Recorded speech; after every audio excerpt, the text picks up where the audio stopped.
Good morning, guys. We are going to start our grammar review with helping verbs.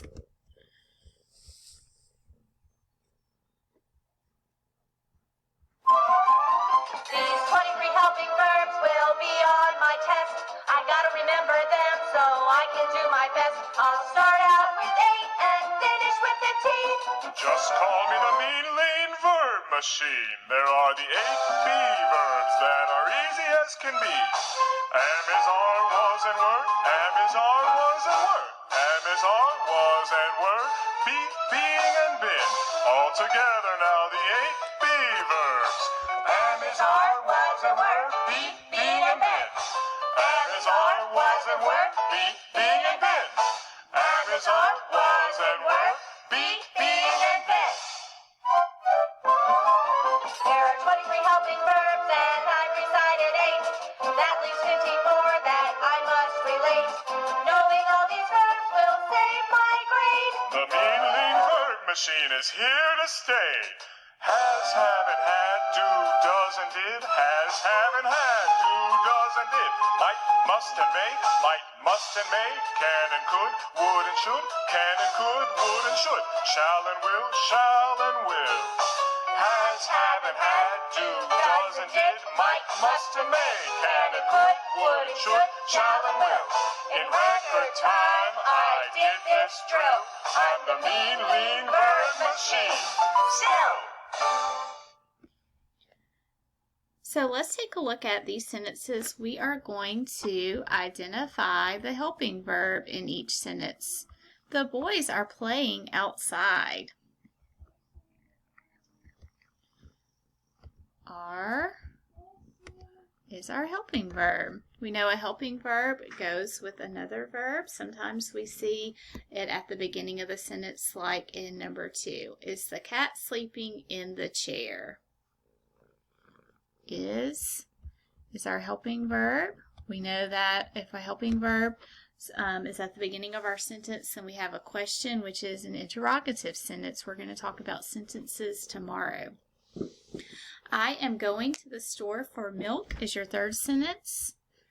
Am is your helping verb. Follow along with me with this. Have you eaten lunch yet? Have is your helping verb.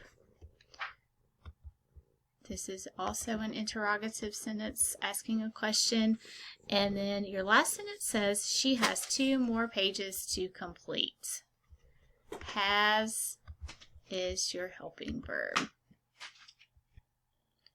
So we are going to complete the sentence with our helping verb here, and we have to say, is it has or have? So the first one, Natalie, glasses. So we should say Natalie has glasses. Our next one, the nest has eggs. Emily and Ben have bikes. The giraffe has a long neck. The children have umbrellas. And the boy has a backpack. Notice if your subject noun is singular, like Natalie. Has is the helping verb that we use there. The next one, the nest, is singular, so we're using has. Emily and Ben, those are plural together. Those are 2 kids, so we're going to use have. Giraffe, we used has because we're talking about one giraffe, singular. And the children have, we use have since children is plural. And the boy has. Now we are going to review using is and are. So breakfast is ready. Take a look at your second picture. The puppy is taking a bath. The TV is off. So notice if we're using a singular noun, we use the helping verb is. Let's take a look at the flowers. The flowers are plural, so we're going to use are. The flowers are pretty. The school bus is yellow. Mike and Matt are twins. So go back to your Shirley jingle, listen to that again if you'd like. I'm going to post some more links if you want to continue to practice helping verbs. On your test on Wednesday, you are going to identify different parts of speech, so make sure you review helping verbs, and remember they can be at the beginning of a sentence or they can go along right next to your action verb. All right, guys, I hope you have a great day.